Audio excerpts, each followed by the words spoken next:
મારી યુટ્યુબ ચેનલમાં આપ સૌનું સ્વાગત છે. હું વર્ષાબેન કટકિયા. જય બાબા સ્વામી, જય ગુરુદેવ. આજે આપણે બનાવવાના છીએ ટીંડોરાનો આચાર. ને આ આચાર બનાવીને એ વરસનું 1.5 વરસ પણ એમને સરસ સારો રહે છે. તો આજે આપણે થોડાક ટીંડોરા કૂણા એકદમ મસ્ત આવ્યા છે, ધોઈને સાફ કરી નાખ્યા છે. તો આને આપણે પહેલાં ગોળ ચક્કરમાં સુધારી લેશું. તમે જોઈ શકો છો, આપણે સુધારવાના શરૂ કરી દઈએ. હવે આવી રીતના ગોળ ચક્કરમાં બધા સુધારી લેવાના છે. મસ્ત કૂણા છે ને એકદમ. એટલે આવી રીતના આપણે બધાય આવી રીતના આગળ પાછળનો ભાગ કાઢી અને ગોળ ચક્કર આવા બધાય સુધારી લેશું.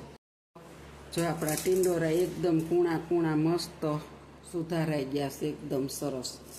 અને હવે આપણે જે આથેલા લીંબુ હોય ને આપણા એને આમાં આથેલા લીંબુ જોઈએ. તો થોડોક રસો 1 2 3 અને ભાંગી ગયું 4 લીંબુ લીધા છે અને થોડોક રસો લીધો છે. હવે આપણે એને પણ ઝીણા સુધારી લેવાના છે. આમ એકદમ ઝીણી કટકી કરી આવી રીતના આમ અને આમ સુધારી લેવાના છે.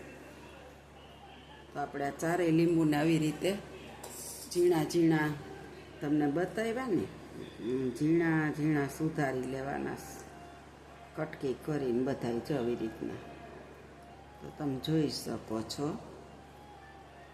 અને આ અથાણું એટલું ખાવામાં મસ્ત લાગે છે ને કે આથીને લીંબુ તમે જ્યાં લગીને ટીંડોર આવશે ને ત્યાં લગીને બણી ભરી રાખશો. અને તાજું ખવાય.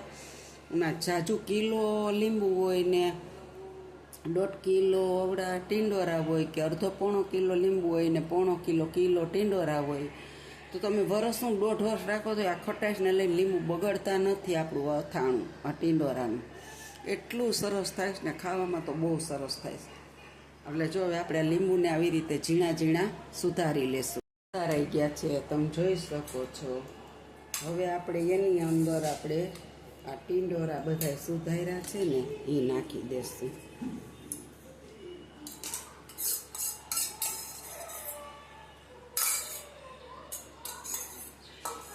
આ ટીંડોરા નાખી દીધા. હવે આપણે એની અંદર ખાલી હિંગ નાખી દેવાની. આનો કોઈ વઘાર કરવાનો જ નથી. હિંગ નાખી દીધી. હવે આપણે આની અંદર રાઈના કુરિયા નાખવાના પહેલાં જોઈએ. અને હવે આપણે એની અંદર નાખશું તો મરચું પાવડર.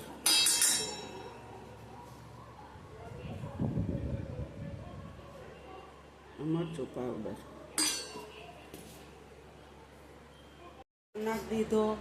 હવે આપણે એની અંદર નાખશું સિંગ તેલ.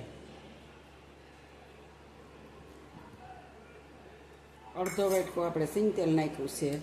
હવે આપણે આને મિક્સ કરી દેવાનું છે. પછી આપણને એવું લાગશે કે ચટણી નાખવી છે તો આપણે ચટણી નાખશું અંદર. અસલ મજાની લાલ બનાવશું.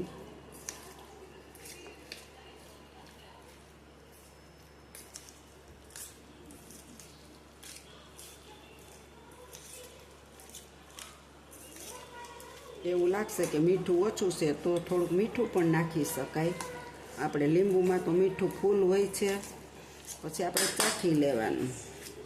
આપણે જો આમાં ચટણી નાખવી પડશે. આપણે આ બધું મિક્સ કર્યું.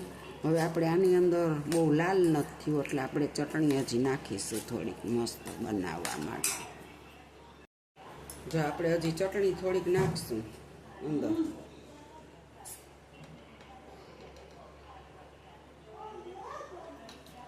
અને મીઠું પણ નાખશું. ખાટું બહુ લાગે છે, થોડુંક મીઠું નાખી દેશું.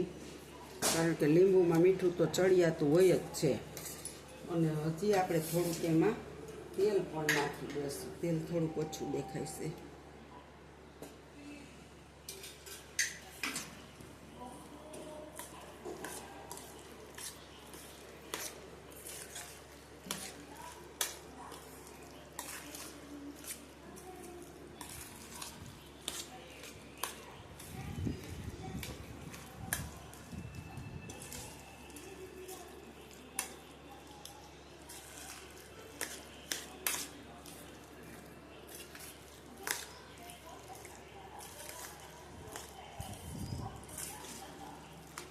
હવે આપણે આને 2 દિવસ સુધી આમનામ આચારમાં 2 દિવસ તરત તાજું ખાઈ શકીએ, પણ ટિંડોરામાં હજી ખટાશ ને એવું તો ચડે નહીં.